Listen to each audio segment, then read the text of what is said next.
Hello and welcome to another episode of PodcastDX, the show that brings you interviews with people just like you whose lives were forever changed by a medical diagnosis. I'm Lita. I'm Ron. And I'm Jean Marie. Collectively, we're the hosts of PodcastDX. On today's show, we are talking with Brian Talley about osteomyelitis. Brian is a former sergeant for the U.S. Marines, Okay. who is currently introducing his own bills through Congress to help close a loophole at the VA or the Veterans Administration hospital systems for medical malpractice. He himself ended up in critical condition with osteomyelitis after malpractice at his local VA. Hi, Brian. Thanks so much for joining our show this morning. Hey, thank you for having me. I really appreciate it.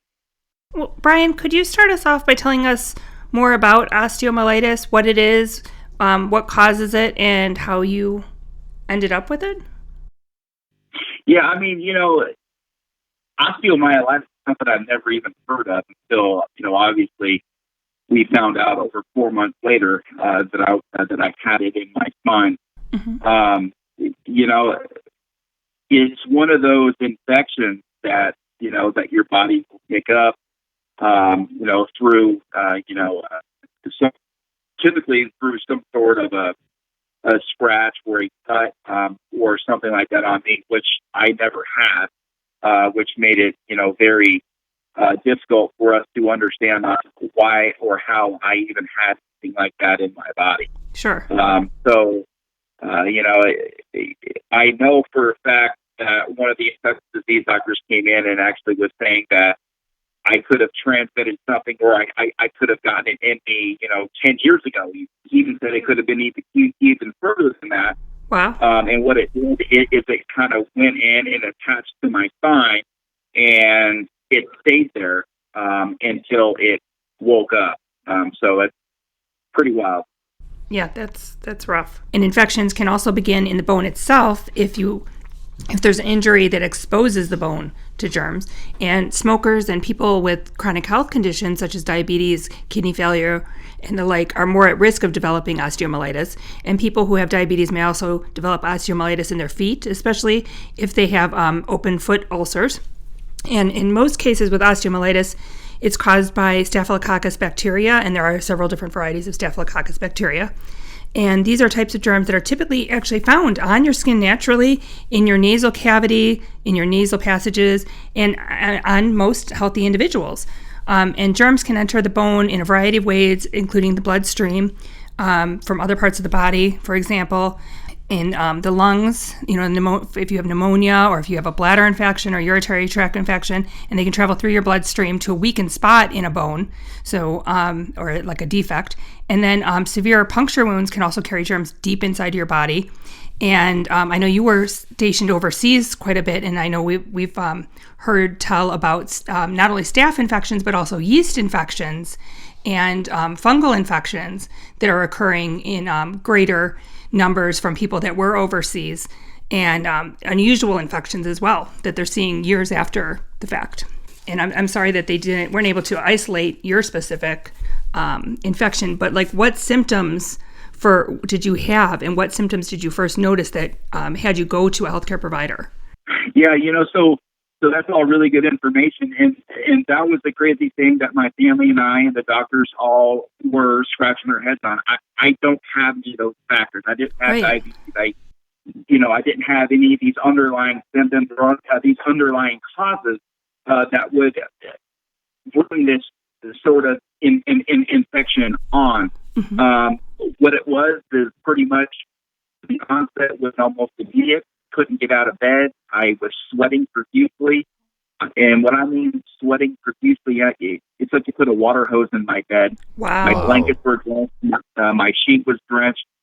And I just ended up on my bathroom floor, just trying to get the cold relief of the tiles on my back to give me anything, some sort of relief as I was battling some of the most excruciating pain you could ever imagine in your entire life. I didn't know what was going on. I couldn't use the bathroom, and when I did sometimes, I would just drip into a bucket because I couldn't stand up or sit down on the toilet.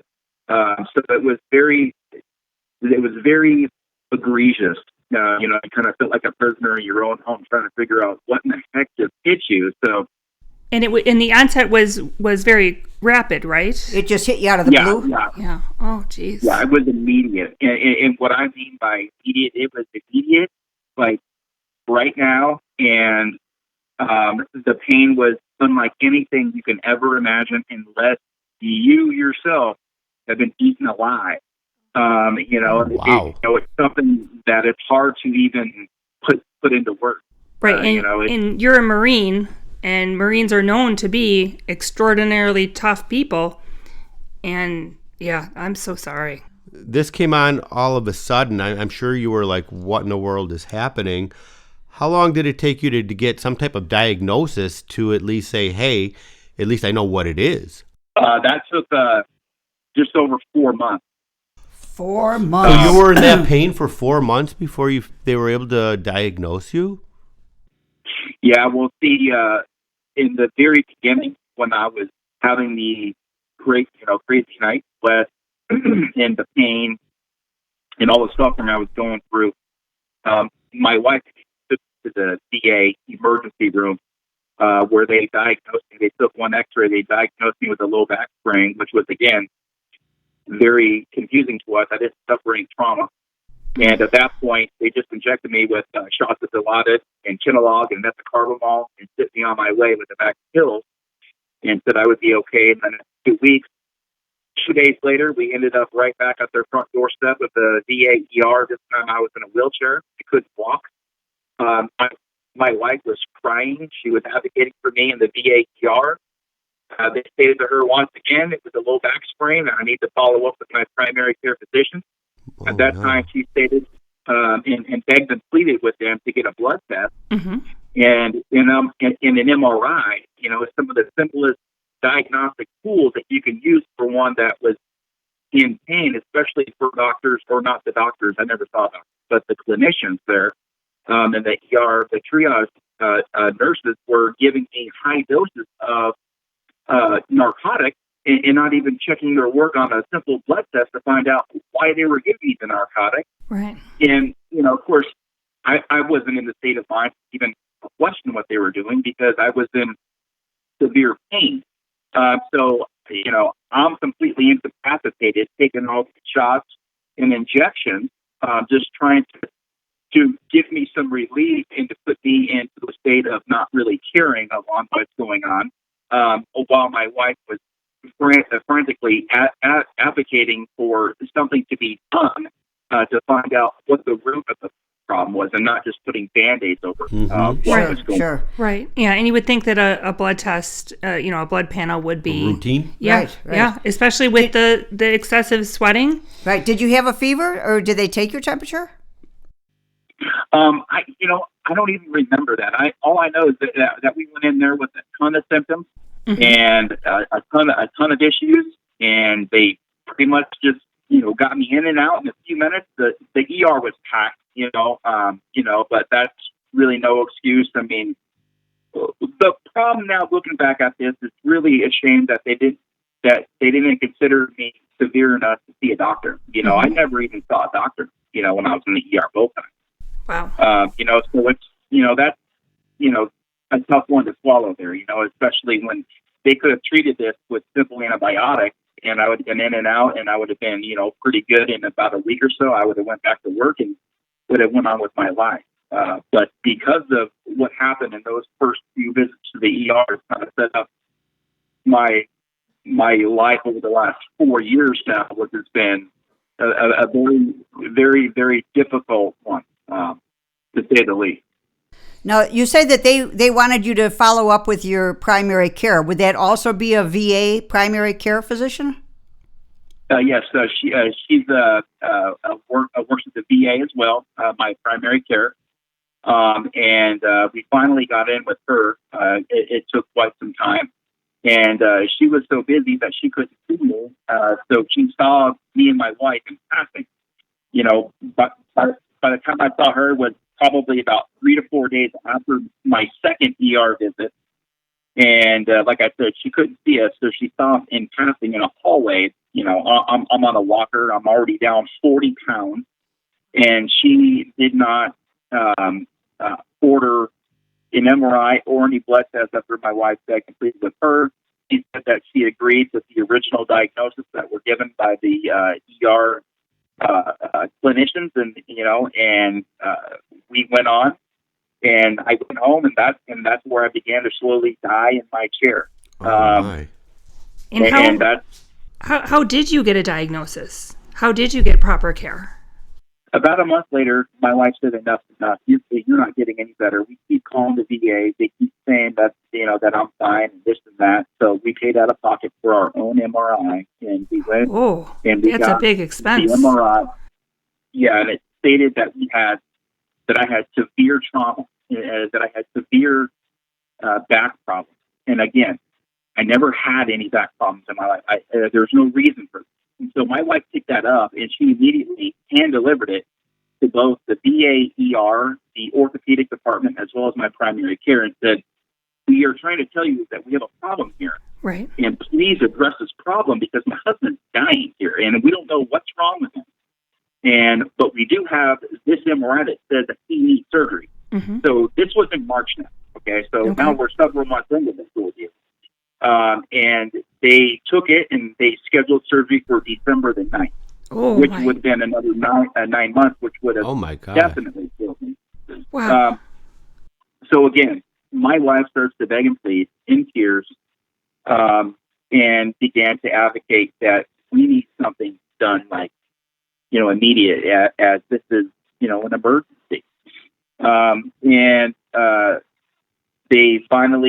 The VA finally agreed that they would send me out on the Veterans Choice Enrollment program, which was very new back in 2016. And obviously that move right there, was one that would ultimately end up saving my life.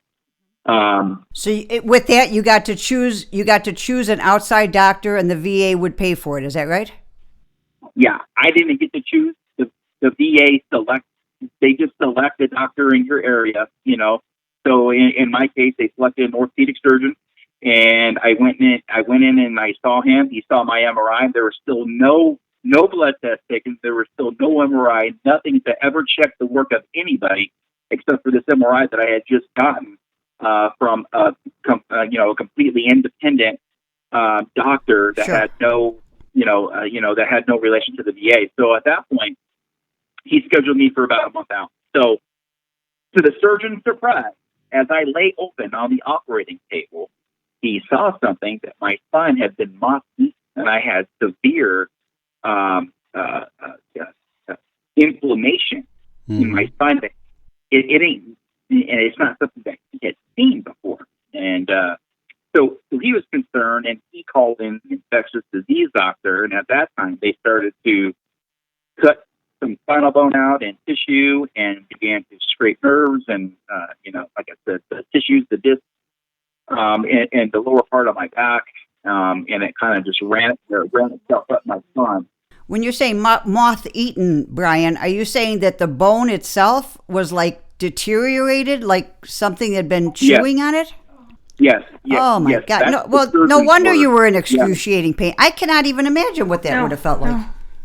Yeah, he said moth-eaten. That's the description he gave. So at that time, they were freaking out. They thought I had bone cancer, and they didn't know what was going on. They went to my chart. There was nothing there. There was nothing that they could even, equate to, because I didn't have any of these profiles, these blood tests or anything like that running up to my surgery. So they got me at my absolute worst, which he thought that I should have died 2 weeks into this infection. But my body ended up fighting this for 4 months.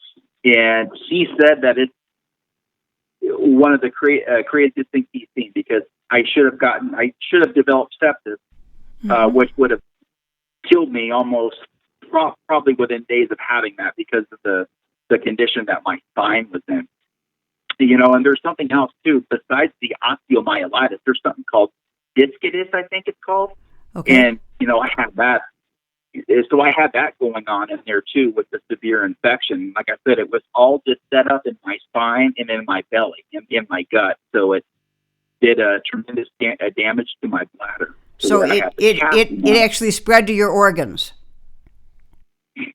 Yeah, my bladder, like I had to calf myself, or I'll have to using the bathroom about 25 to 30, 32 times a day because I don't have a stream or a flow. It drips out. So Okay. it's very, and then kidney problems, my ability to, reproduce and stuff like that. All that stuff been eliminated. Was that all nerve related, did they say? Was it what? I'm thinking that might have been nerve damage. Yeah, well, a lot of that stuff was cut. So, right. So it's nerve damage on top of the stuff disconnect to remove the infection from that area. So right. Spread, and so when I woke up, I had a PICC line in my arm. They ran me through 4 months of extensive IV antibiotics. When I woke up, they had told my wife what was going on, and they didn't want to worry me, because they had used that word cancer and stuff like that. So they ran me through probably 100 different types of tests there before I left. I mean, I remember barely even conscious. I remember these folks coming in, they were drawing blood. There I had tubes coming out of my arms everywhere, and they were mixing powder, like substances with my blood. They were checking for this and that, CT scans, EKGs,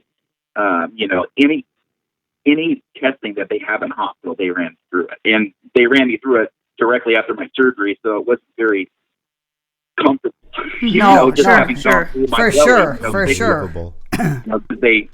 They started on my back, and then they saw all the problems, and then they flipped me over, and they went through my belly, moved my gut, across, and started going in from the front side as well. So the post-operative recovery, that had to be horrible as well. Yeah, the recovery was hard. I spent 3 years in a chair. How many? 3 years. Oh. Yeah, because the problem was it destroyed your back so badly. Yeah, so nobody knew what I was about to go through because there's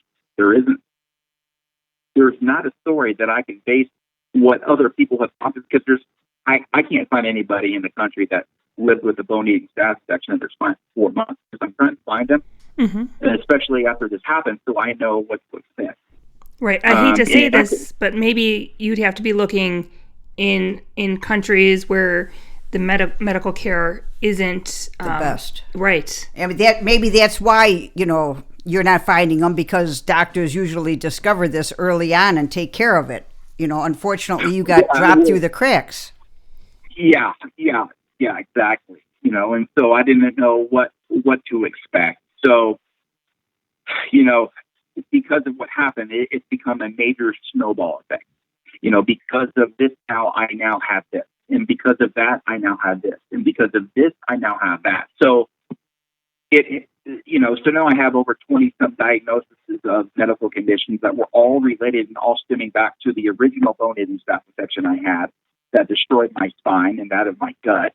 And it just, was an ongoing thing. So now I have to take certain medications to take care of this and that. So it's just, between, having neuropathy, of course, severe arthritis now, and, all the disc degeneration, sitting in a chair for 3 years, to the radiculopathy and, IBDS, which is it's the disc type syndrome in your body that, is very, very painful. A lot of permanent nerve damage that stems all the way from the tips of my fingers, all the way up through my spine, all the way up through my C-spine, down into my feet. And then on top of that all, having a neurogenic bladder now. Right. Because, it doesn't work. So here I was at 38 years old now. I got to calf myself, Right. I'm going to be 43 here tomorrow. It's been a rough 4 years, Yeah. So a lot of, anxiety and depression sitting in a chair for years and years as your livelihood's been completely stripped away from you, and you're just trying to figure out, man, what the heck happened here? Right. I mean, you were self-employed as a landscape architect before, right? Yeah, I was a landscape contractor. I did a lot of custom work, and I was a hands-on owner. I loved my job. Very passionate about landscaping, and because we didn't know what was going to go on. So months went, and then a year went by, and then a year and a half, and then I started to lose equipment. I lost my business. Lost my family car. I still haven't worked in 4 years because I suffer from severe chronic pain.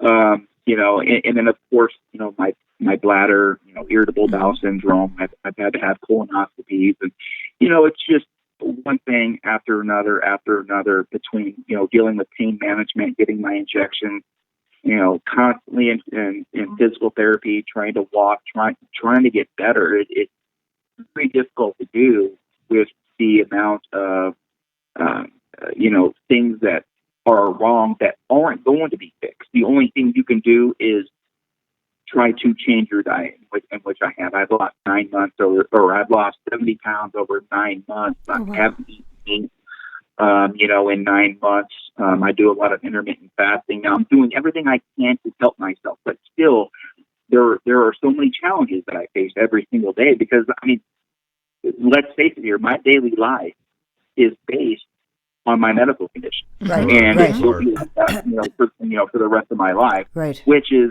something that's, I never planned on, but that's life, I guess.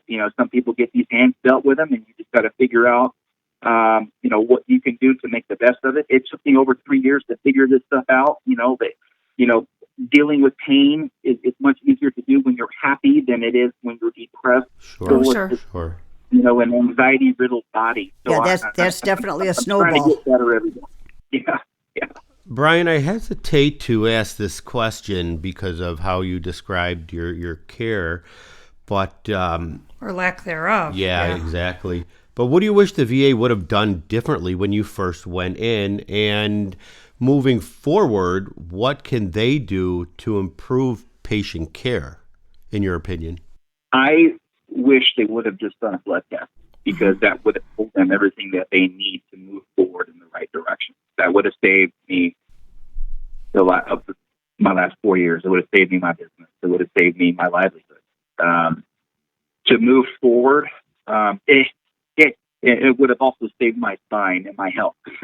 Right. Because this has taken years off of my life. And that's not fair to my children. It's not fair to my wife. It's not fair to the folks that love me. It's not fair to me. Oh, absolutely. Second, how can they improve patient care? They need to listen to they need to do a better job of listening to the folks that are in there in their most desperate time and need. Unfortunately, we live in a society today where the ER is full of folks that have a runny nose. Mm-hmm. And what it does is it completely clogs up the system. So when you have folks that are in dire need, they get blown off and they get pushed away. There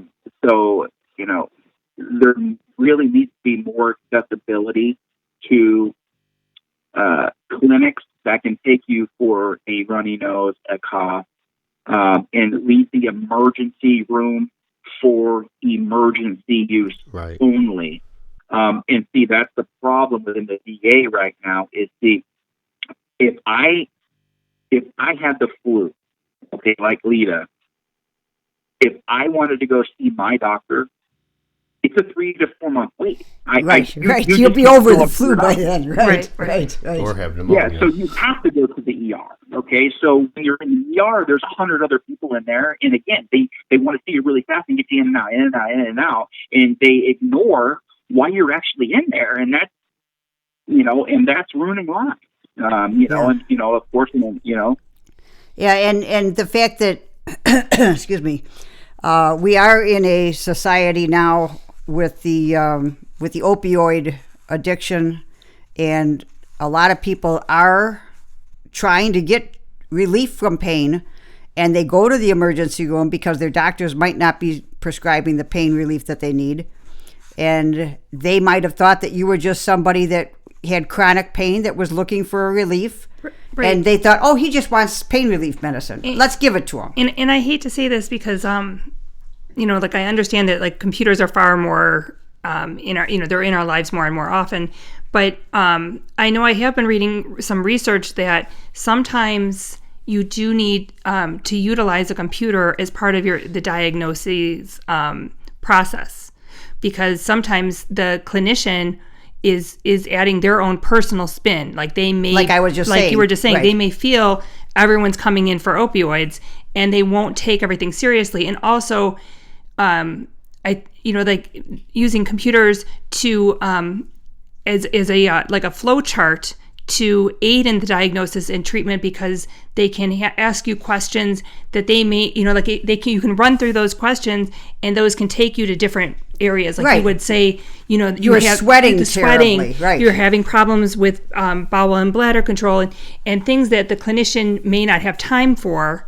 The computer. But it can highlight those things for the clinician and say, hey, you know what? You need to look at in this direction. And just try to free up some of their time. But I applaud your advice in saying that, they do need more day clinics in the VA system. Right. And we totally understand. Lita and I are both veterans, and we both worked through the VA system, and we've both had extreme problems because of not being able to be seen, to get access to care, being like my mother couldn't get in to see, I'm sorry, I'm going off on a tangent, but she couldn't get into the women's health clinic back in the 70s because there was no women's health clinic. And I couldn't get out of the women's health clinic, even though I had a brain and spinal injury and I needed specialized, neurocare. And they stuck her in. I was stuck in OBGYN. Yeah. And we both ended up with same as you, dragged out. Not same. Well, no, but dragged out. Yeah. And painful and waiting and months later. And great loss. Yeah, now it's too late. Now right. You got to have surgery. Right. And again, not being able to even see a physician. So we understand. Yeah, and that's why we were excited to talk to you. But I think the most exciting thing that we want to talk to you about is the tally bill. Yes.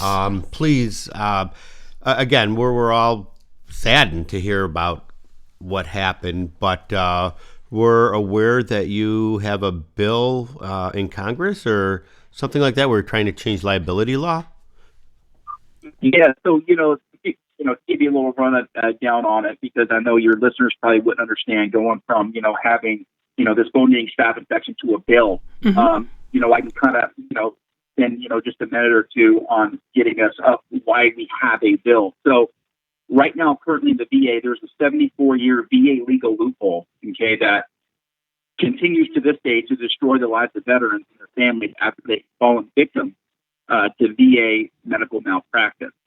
So this generational loophole that I have discovered and found has been going on since 1946. Back in 1946, they had very few independent contractors working within the VA and behind the VA veil with VA business cards, VA doctor's notes, VA everything except for their independent contractors.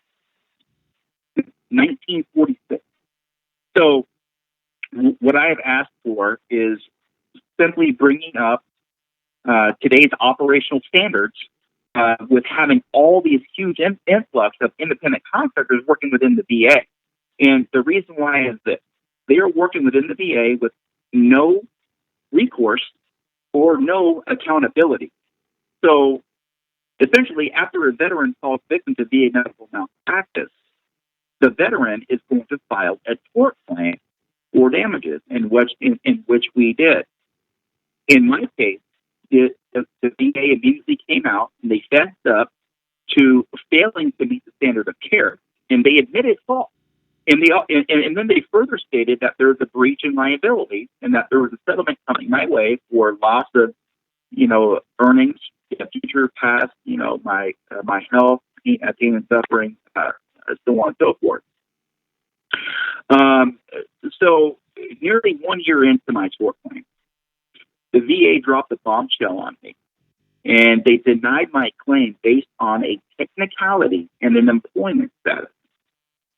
So what they did is they reversed course and they cited that same law from 1946 that says the VA is not responsible for settling claims if non-VA employees are named in the claim. So what they did is they threw the independent contractor under the bus. They did an about face, and then they denied my claim based on that technicality and left me and my family holding the bag with zero recourse and zero accountability. So even though I had several clinicians involved in my care that were all VA employees, they found one independent contractor that they could tie to my case, and they denied it based on that technicality alone. And that is something that is far, I don't even know what's more egregious than leading a family, a good family, down this garden path and stating that we are going to at least make sure that you're going to be okay. You're not going to lose everything you've ever worked so hard for because of our fault. And then pull the rug right out from underneath them. And his credit card debt is going through the roof, trying to figure out what the heck is going on. How are we going to survive this? So by them deflecting all the liability away from the VA, they placed it on the back of these so independent contractors that are working unidentified within the VA system. And like I mentioned, they have VA business cards. Mm-hmm. These folks have VA doctor's codes now. VA everything, seeing VA patients in a VA hospital. So why wouldn't they have the responsibility? Right, or accountability. And it's not like you're going to ask everybody, oh, are you an independent contractor? As you're lying there in agony. In agony, right. I mean, not that you would have known to ask anyway. Right. Yeah, so now more than ever, there are more independent contractors working within the system. But yet we're still basing everything off a 1946 law. And I can tell you why they are doing it, because I have dedicated my life to fixing this, because it has hurt me so bad. I'm working for the good of the country to protect all veterans. Mm-hmm. I've got over 10,000 hours, over 3,000 emails, over 1,500 phone calls, and I have started a grassroots effort to change federal law. And the reason why is the VA is doing this to keep from paying out rightful damages. After they have failed to meet the standard of care, and they're doing this to keep their medical malpractice numbers down in the VA. So by them landing an independent contractor for the malpractice, they don't need to report this on their yearly numbers. And at the end of the day, it didn't happen on their watch or even in their place of business, again, because it's an independent contractor. But in turn, what they have done is they've protected the contractor from having to be reported to the National Practitioner Data Bank or have any bad paper associated with their name, which will essentially wipe their slate clean because they waited so long. And then this is where I go in now. To add insult to injury on what happened to me, the day I was notified that my claim was denied due to the employment status of the independent contractor, I was instructed by the VA to file in state court against that contractor to get exactly what the VA had promised me, which was the settlement. Because of the delayed response it took from the VA to properly notify me, which was almost a year that they drugged this out, after stating for almost a year that they were going to make this right. They failed to meet the standard of care. We screwed up. We are going to make this right. They came out and said, I needed to file in state court. Well, guess what? I got that letter, and my state statute of limitations has expired by days. So this left me with zero chance of accountability, zero legal recourse, zero justice. And this tactic that they are using is stripping the right to due process away from injured veterans who have already suffered mightily due to VA medical malpractice and gross negligence causing permanent injury or even death in a lot of matters here. So I knew what had happened to me was absolutely egregious. I spent 3 years in my care crying every single day, not knowing what's going to happen tomorrow, fearing that I'm going to lose everything, fearing that my children may not even have their father, just so much depression and anxiety. I said, I have got to do something. I have got to figure this out and change this law that has ruined my life and that of my family. So I dedicated my life to fixing this, and I picked up a law book, and I recruited an online legislative team, and I drafted my own bill. Because I heard that you don't have a representative now, right? Yeah, I live in the only district in the United States of America. Yeah, here's another wall that's been put up in front of me. I live in the only district in the United States of America that does not have an acting member of Congress because he was indicted and he has since been removed from Congress. So, again, I had to do this on my own, and I had to essentially become my own congressman. Wow. I'm a landscaper by trade, so I had to teach myself how to effectively lobby Congress. I had to teach myself how to draft and read legislation. And I said, if Congress is not going to do this, well, then I'm going to do it myself. And that's when I went out and I recruited a bunch of really good people, veterans from across the country, high school government teachers, and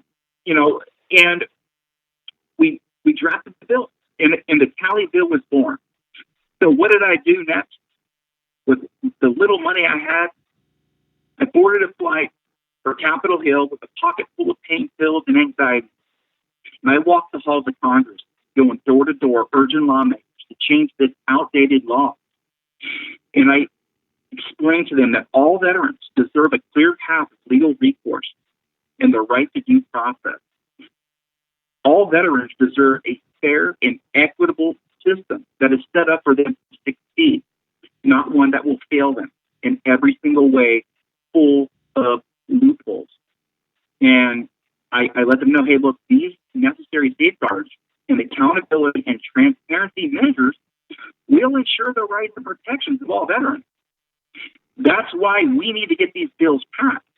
And I'm proud of myself because not too many people can say that they had a problem. I didn't sit back and just complain about it and say, pity me, the VA is horrible. I actually think the VA does a lot of good. They do a lot of good. But there's also a lot of places where they really need some improvement. So as a veteran that was injured from this story, I said, I'm going to help bring a solution to the table. And that's what I did. And I've had 3 bills introduced in 16 months, all in my name. And the original bill that was introduced, in 2018, we've had 2 bills introduced in 2019. And in 2020, we are praying that we have law. But, this is something that we would love to get your listeners involved in because it's going to protect 20 million veterans in this country. This law, the Tally bill, is going to protect folks that aren't even born yet. And so I'm very passionate about this because of the stunt that the Office of General Counsel has pulled here with me and my family, and the countless of others that they pulled. So, again, the Tally bill is H.R. 4526 and H.R. 3813, and I'll say it one more time for your listeners. Sure. I ask you to please pick up the phone and call your elected members of Congress today. H.R. 4526 and H.R. 3813. These measures will protect all veterans. It will save lives, and it will bring transparency back to the VA. Where they need it the most. So if everyone contacts their congressman and those congressmen get behind these bills and the bills get passed, is that the new law then, or does it have to go through the Senate as well? So how the legislative process will work will, so I'm working in the House right now. I'm also working in the Senate. I'm trying to get a Senate companion bill, but ultimately is what we need to do is get this out of the House. And we've got 2 active bills in the House right now. We have a total of, I believe, about 16 or 17 co-sponsors already.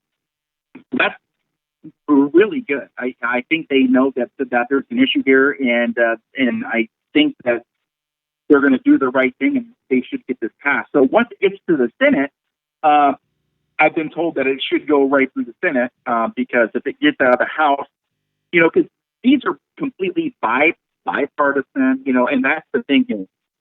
These folks, Republicans, Independents, Democrats, whatever side you're on, look, we need to put partisan politics aside. You've all got veterans within your ranks. Yes. Yeah.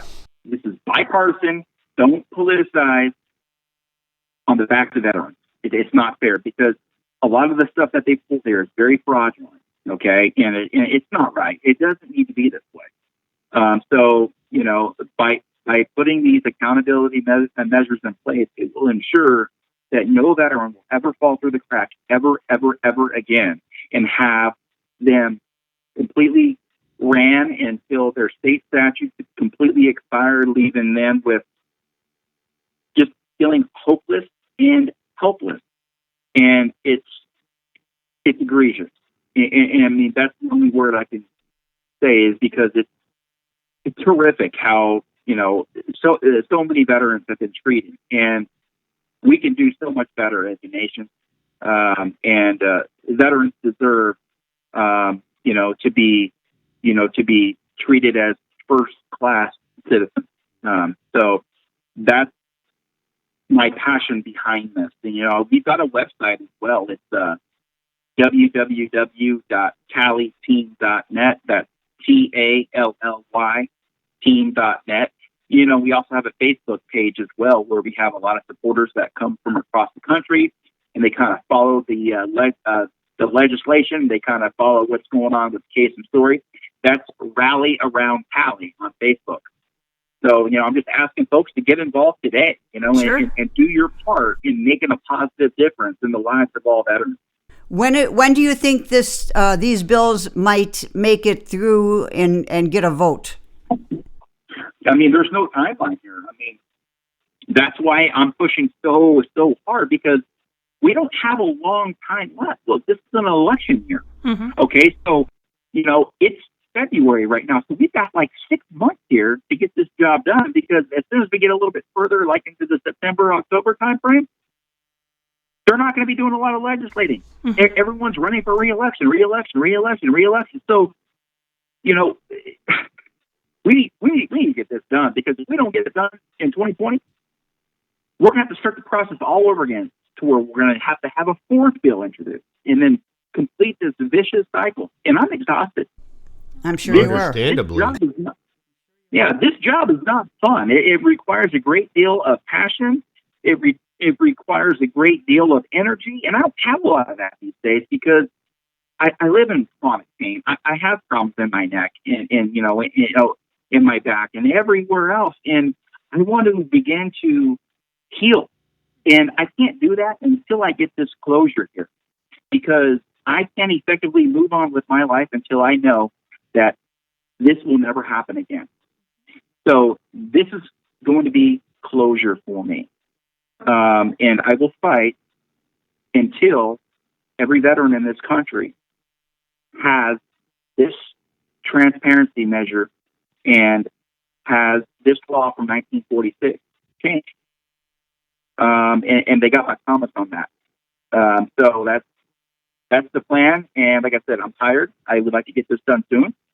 Right. Sure. So I can move on. Right. So. Hey, Brian, do you have any of the big veterans? What are they called? Organizations like the VFW, or do you have any of them behind you on this?